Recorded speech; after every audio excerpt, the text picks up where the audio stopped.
إن ذوي الطباع الصعبة هم جزء من حياة جميع الناس، ولكن مع الإصرار والالتزام يستطيع كل واحد منا أن يقوم بدوره من أجل تقليل مواقف سوء الفهم والتخلص من الصراعات التي تدمر العلاقات. أكثر 10 سلوكيات مزعجة وغير مرغوب فيها. أولا، القناص. هذا الداهية الخفي الذي يزدريك لسبب ما، وبدلا من أن يغضب أو يثور عليك فإنه ينتقم منك عن طريق معرفة نقاط ضعفك واستخدامها ضدك من خلال الإعاقة والثرثرة والتحقير والإهانة. ثانيا، الدبابة. يعتقد الدبابة العنيف القاسي أو الصاخب القوي أن الغاية تبرر الوسيلة، فإذا تصادف وجدت في طريقه فإنه سيتخلص منك بلا هوادة. ثالثا، القنبلة الموقوتة، وهو الشخص الذي ينفجر في نوبات غضب وتبدو غير متناسبة مع الموقف أو الظروف الحالية، ويجعل الآخرين يتراجعون بحثا عن مخبأ من هجومه ويتساءلون عن سبب كل هذه الثورة. رابعا، العلامة، وهذا الشخص يعلم 98% من كل شيء، وهو على استعداد لقضاء ساعات طويلة في كل مرة في إخبارك بما يعلمه، ولكن ليس لديه استعداد لقضاء لحظة واحدة في الإنصات إلى أفكارك واضحة التفاهة من وجهة نظره. خامسا، المتعلم. إن هذا النوع من الأشخاص ليس لديه نفس القدرة من المعرفة، لكنهم لا يسمحون لها باعتراض طريقهم، فإذا كنت لا تعرف الكثير عما يتحدثون عنه فإنهم قد يورطونك في المشاكل أو في مشروع محكوم عليه بالفشل. سادسا، الموافق دائما. هو الشخص الذي يقوم بتأجيل قرار مهم ينبغي عليه اتخاذه إلى ما بعد فوات الأوان، وفي النهاية تكون هناك نقطة يتخذ القرار فيها نفسه، حينها لا يكون التأخير والإهمال مسؤولية أحد إلا هو. ثامنا، الصامت، وهو الشخص الذي لا يمكنك أن تعرف ما يحدث معه، لا يخبرك بأي شيء، لا استجابته من أي نوع سواء كانت لفظية أو غير لفظية. تاسعا، اليائس. هذا الشخص يقول كل فرصة لابد أن تنطوي على مخاطرة، وإنني لست سلبيا أو متشائما، ولكنني أحاول أن أكون واقعيا. الشخص اليائس الكئيب يقود الآخرين إلى اليأس.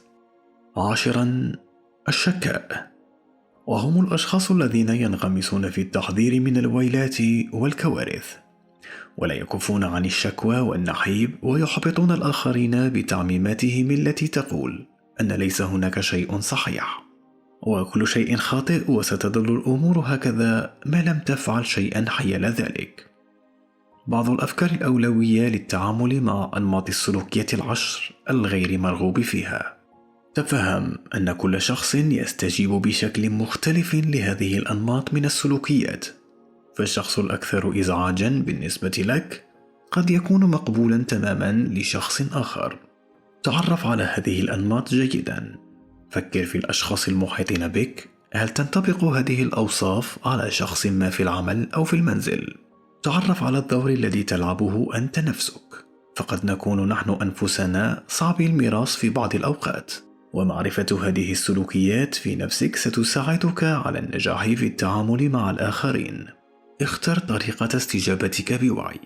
هناك 4 خيارات على الأقل عند التعامل مع الأشخاص الذين لا تستطيع احتمالهم، وأنت تستطيع التحكم على الخيارات المناسبة والصحيح في أي وقت معين. والخيارة 4 هي: ابق مكانك ولا تفعل شيئا. وعدم فعل أي شيء ليس بسلبية مطلقة بالضرورة، ولكنه خيار خطير، لأن الشعور بالغضب والإحباط تجاه ذوي الطباع الصعبة هو شعور يتراكم ويزداد سوءا مع مرور الوقت. لذلك فإن هذه الاستراتيجية ضعيفة وغير قابلة للاستمرار على الأرجح، فإذا كان الموقف سيئا بما فيه الكفاية فسيكون عليك القيام بفعل ما على الأرجح. انسحب من الموقف، فأحيانا يكون الخير الأفضل هو الانسحاب، فليست جميع المواقف قابلة للحل. فإذا كان الموقف يتدهور وكان كل ما تفعله أو تقوله يزيد الأمور سوءا. وإذا وجدت أنك ستفقد السيطرة على أعصابك، فتذكر أن التعقل والحذر جزء متمم ضروري للشجاعة، ثم انسحب من الموقف. ولكن قبل أن تقرر الانسحاب، ربما ترغب في التأمل الخيارين المتبقيين. غير موقفك الذهني. حتى إذا استمر الشخص صعب المراس في سلوكه المزعج، يمكنك أن تتعلم رؤية هذا الشخص بصورة مختلفة، والإنصات والشعور به بصورة مختلفة. فبتغييرك لموقفك يمكنك أن تتحرر من ردود أفعالك واستجابتك تجاه الأشخاص المزعجين. غير سلوكك. فعندما تغير الطريقة التي تتعامل بها مع الأشخاص المزعجين، يكون عليهم تعلم طرق جديدة للتعامل معك بدورهم. تفهم أن السلوكيات المزعجة أنواع وأنماط مختلفة، ولكن المواقف تختلف، ولذلك عليك تحديد نوع الاستجابة المطلوبة في كل موقف. ثانياً، تفهم الأهداف الأربعة. خطوات تغيير موقفك الذهني تجاه أكثر 10 سلوكيات مزعجة هي فهم هذه السلوكيات. الأساس هو الأهداف أو النوايا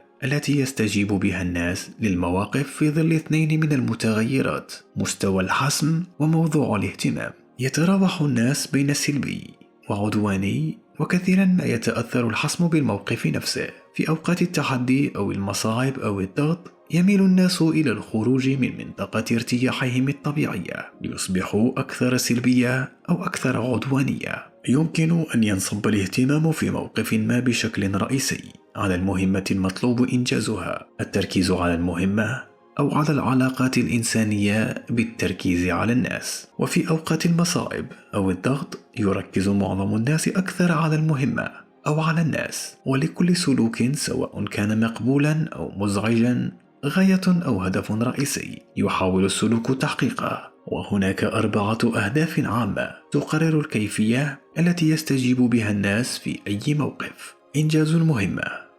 اعلم أن هدف إنجاز المهمة يمكن أن يؤدي إلى سلوكيات السيطرة والتحكم، وقد تعلن هذه السلوكيات عن نفسها بصورة التنمر من الذبابة، أو تعليقات قاتلة من القناص، أو محاضرة مهيمنة من العلامة. ولكن ما يشتركون فيه جميعا هو سعيهم للسيطرة عليك وعلى الموقف. إنجاز المهمة بشكل صحيح. اعلم أن هدف إنجاز المهمة بشكل صحيح يمكن أن يؤدي إلى سلوكية السعي وراء الكمال، وقد تعلن هذه السلوكيات عن نفسها بصورة نحيب الشكاء أو سلبية اليائس أو انسحاب الصامت. ولكن ما يشتركون فيه جميعا هو ثقتهم بأنه ليس هناك شيء يسيطر بإيجابية ونجاح. الانسجام مع الآخرين.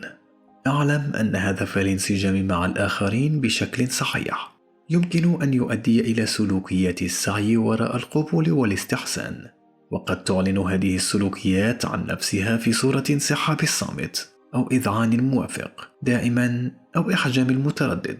ولكن ما يشتركون فيه جميعا هو أنك لا تعلم حقا ما موقفهم. كسب التقدير.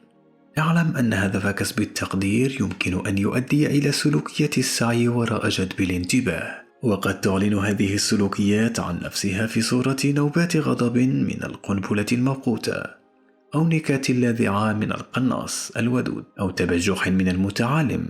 ولكن ما يشتركون فيه جميعا هو أنهم يجبرونك على الانتباه لهم. ثالثا، يعرف نتائج تهديد الأهداف. تفهم أن كل هدف من الأهداف الأربعة يخرج من قلب الطبيعة الإنسانية، وكن منتبها للإشارات التي تدل على أن سلوك أحدهم يتجاوز المنطقة الطبيعية، وهو الوقت الذي يبدأ فيه عادة تحول الأشخاص أصحاب التصرفات المقبولة إلى أشخاص لا تستطيع احتمالهم، ويمكنك اتخاذ عدد من التصرفات للتعامل مع هؤلاء الأشخاص. قلل الاختلاف. فإن تقليل الاختلاف ضروري عند التعامل مع الأشخاص الذين لا تستطيع احتمالهم، ويعتمد النجاح على التواصل في العثور على أرضية مشتركة، ثم محاولة إعادة توجيه التفاعل نحو نتيجة جديدة. أنصت لكي تفهم. فالمتواصل الجيد يحاول ألا يكون منصتا جيدا، وهناك 5 خطوات للإنصات الفعال، وهي التآلف والتكرار، والاستيضاح والتخليص والتأكيد. تأكد من أن الشخص الآخر يعرف أنك سمعته وفهمته، وبذلك ستفتح أبواب عقول الآخرين. حقق فهما أعمق، فعندما تحدد العناصر التي توجه الشخص المزعج تستطيع تحقيق فهم أعمق لاحتياجات وأهداف هذا الشخص، وبتعرفك على الأهداف يمكنك أن تتصرف بناء على ذلك. فمثلا إذا بدا أن شخصا ما يحتاج إلى تقديرك، فاجعل تقديرك له واضحا، تحدث لكي يفهمك الآخرون. وعندما تعبر عن نفسك من المهم أن تفعل ذلك بطريقة فعالة. وإليك 5 أساليب فعالة. انتبه لنبرة صوتك، اذكر هدفك الأساسي، قاطع بلباقة، قل الحقيقة، وابق مرنا، وتذكر أن التواصل نوع من المشاركة، فالتواصل هو إيجاد نوع من التفاهم المشترك. قدم وتوقع الأفضل، فمن مصلحتك أن تساعد الأشخاص المزعجين ذوي الطباع الصعبة على التخلص من اعتمادهم على السلوكيات المزعجة، وتعزيز السلوكيات مثمرة وأكثر إيجابية. إذا قمت بهذا بشكل اعتيادي، فإن الشخص المزعج قد ينظر إليك باعتبارك حليفا له، بدلا من أن ينظر إليك على أنك عدو. كما أنه سيكون أكثر استعدادا لتحقيق توقعاتك الإيجابية. وتسمى هذه الظاهرة قوة بيغماليون. استخرج أفضل ما لدى الدبابة. يجب أن يكون هدفك هو فرض الاحترام، لأن الدبابة ببساطة لا يهاجم الشخص الذي يحترمه. الأشخاص العدوانيون يحتاجون ردود فعل حاسمة، وإليك بعض الخطوات. تمسك بموقفك، قاطع الدبابة بتكرار اسمه مرارا إلى أن تحظى باهتمامه. كرر الاهتمام الرئيسي الذي وجهه إليك. صوب نحو النتيجة النهائية، وأطلق النار بإعادة توجيه المحادثة نحو النتيجة النهائية. حقق السلام بشرف، واترك الباب مفتوحا لتكون لدى الدبابة فرصة التراجع التي غالبا ما سيستغلها. لا تواجه الهجوم بهجوم مضاد. لا تدافع أو ترشح أو تبرر. لا تصمت. استخرج أفضل ما لدى القناص. قف وانظر وكرر، حيث أن هدفك عند التعامل مع القناص هو أن تخرجه من مخبئه. فحيث أن قوة القناص مستمدة من عمليات سرية خفية وليست صريحة وعلنية.